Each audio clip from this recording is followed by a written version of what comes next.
Good day to you all. Today is the 5th of August, as according to the old calendar. I am, of course, Rita Lazar. Welcome to Voices of British Orthodoxy. We have two saints today, I think. Yeah, okay, we just have two saints today. But one of the entries in the book is very long, so I'm going to start off by reading the first entry from the book, then the group chat. Then I will read St. Oswald's entry from the group chat, and then I will read, and then I'll read his longer entry, which is in the book. So, our first saint of today is Saint Gormkel, and he's from the 11th century. Saint Gormkel was abbot of Áedán in County Galway, Ireland, and a participant in the monastic revival of his era. He reposed AD 1016. In the group chat, his entry is Saint Gormkel, also known as Gormgal, was an Irish abbot who lived in the 11th century. He served as the abbot of a monastery at Áedán in County Galway, Ireland, and was a participant in the monastic revival of his era. He is believed to have reposed in the year 1016. And our second saint for today is Saint Oswald of Northumbria, also known as Martyr Oswald of Northumbria. He is from the 7th century. His group chat entry goes as follows. Martyr Oswald of Northumbria, King of Northumbria, 642. The successor of St. Edwin on the throne of Northumbria in England, he was baptized in exile on Iona. In 635, he defeated the Welsh king Cadwalla when he came back from exile, and so his real reign began. One of his main aims was to enlighten his country, and so he called on St. Áedán to help him. In 642, he fell in Battle of Masterfield fighting against the champion of paganism, Penda of Mercia. He has always been venerated as a martyr, and his head is still in St. Cuthbert's coffin in Durham. His group chat, that was his group chat entry. His book entry is: The holy, glorious, right of victorious martyr and right-believing king, Oswald of Northumbria, was king of Northumbria, northern England, from circa AD 633 until his repose circa AD 642. Following the death of his father in battle, St. Oswald's mother fled with her children into exile in Scotland, and it is believed that during that time he was baptized at Iona and learned Gaelic. In AD 634, St. Oswald assembled an army and prepared to meet that of Penda and Cadwalla at Hatfield Chase, near present-day Doncaster in South Yorkshire. Although most of his men were not Christians, St. Oswald had a great wooden cross erected on the field, steadying it with his own hands as his men filled the hole that had been dug for its base. He then ordered his army to kneel and pray to the true and living God that he grant them victory. Let us now kneel down and pray to the omnipotent and only true God, that he will mercifully defend us from our proud enemy, he told them. For he knows that we fight in a just war in defense of our lives and our country. I'll probably put that in the description for you all, for anybody that wants to. Maybe. I'm not entirely certain. Anyway, later that night, St. Oswald had a vision of St. Columba of Iona, who we commemorated back on the 9th of June, who stretched his cloak over the sleeping soldiers and promised that St. Oswald's army would be victorious in battle the next day. St. Oswald's forces prevailed at Hatfield Chase, and St. Oswald established his supremacy over Northumbria. For the next half-decade, Britain experienced a rare period of stability, and while tending to temporal matters of his realm, St. Oswald also laboured to bring spiritual enlightenment to his people.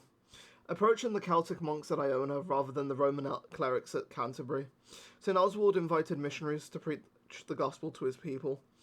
Unfortunately, the first bishop sent on his mission was too harsh and alienated more people than he attracted and was soon recalled. St. Áedán, 31st of August, who we will commemorate on the 31st of August, was then consecrated bishop and dispatched as the new hierarch.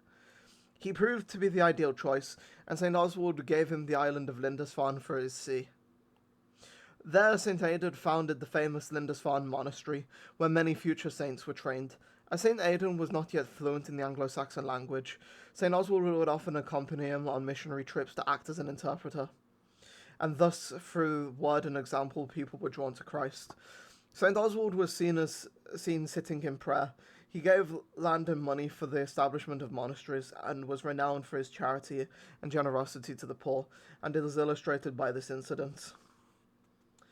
One year, as St. Oswald was about to sit down to his Easter meal with St. Áedán, a servant came in and informed the ring that a large number of poor subjects were outside, begging for alms. St. Oswald ordered that his own food be served to the people on silver platters, and furthermore that the platters should be broken up and the silver pieces be distributed among them. This act so moved St. Áedán that he took St. Oswald's right hand and said, "May this right hand never perish." According to tradition, St. Oswald's hand remained incorrupt for centuries. This event was memorialized in an illustration in the Berthold Missal, which dates from the 13th century, and in the collection of the Morgan Library in New York City. St. Oswald fell in the Battle of Massafield on the 5th of August, AD 642, at the age of 38. As he died, he prayed for the souls of his soldiers, saying, "O God, be merciful to their souls." Following his repose, St. Oswald's body was dismembered, and his head and arms were displayed on poles. Many miraculous healings have been attributed to his relics, and the earth from the site where St. Oswald fell. It is said a plague in Sussex was averted by St. Oswald's intercession. According to 12th century English historian William of Malmesbury, St. Oswald is the first English saint whose relics worked miracles. A year after his martyrdom, St. Oswald's head was enshrined at Lindisfarne, and portions of his relics were distributed to churches in England and on the continent. Today, St. Oswald's head is enshrined at Durham Cathedral in Cuthbert's coffin. Unfortunately, the rest of his relics seem to have been lost. The translations of St. Oswald's relics is commemorated on the 20th of June. He has a... Oh, okay. For a second I was going to say he has a Kontakion and Troparion, but it turns out it's just two Troparions. So the first Troparion of St. King Oswald is sung in the tone 2 and goes as follows.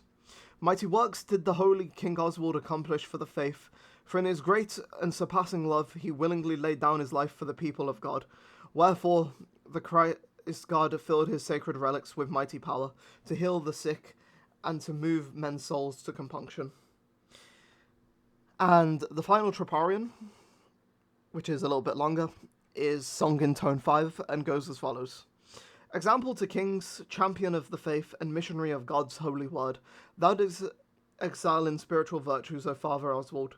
With Áedán's help, thou didst lift from Northumbria the heavy yoke of heathenism, and fearing nothing, thou didst confront the forces of darkness, thereby exchanging the earthly crown for the crown of martyrdom. We who are blessed to have thy precious relics with us to this day, entreat thee for thy prayers that Christ our God will grant us his great mercy. As you can see, his icon is here on the left, and has been on the left side for the entirety of the video. May both saints intercede for us before the righteous judge.